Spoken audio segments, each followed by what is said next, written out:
Hello and welcome to my new Final Cut Pro tutorial. In this tutorial I will show you how you can easily add black bars or a Cinemascope to your video. This method is working with all other programs as well. It's not limited to Final Cut Pro. It works with iMovie, Windows Movie Maker, and video editing apps on the iPhone and so on. If you have any questions regarding the Cinemascope, please don't hesitate to ask me down in the comments below. But first, let's get started. After you have downloaded the file from the link I provide down below in the description, you should open your download folder. Then you have to press double on the file so it can open.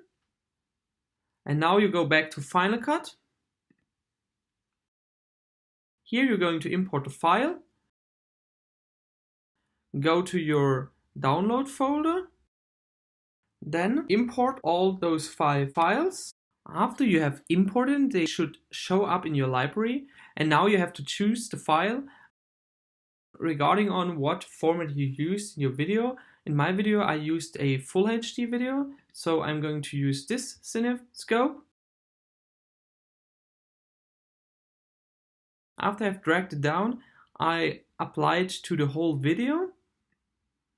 And now you can see I have created a video with black bars on the top and the bottom. Thanks for watching my video. I hope you like it, and if you liked it, please thumbs up and subscribe to my channel.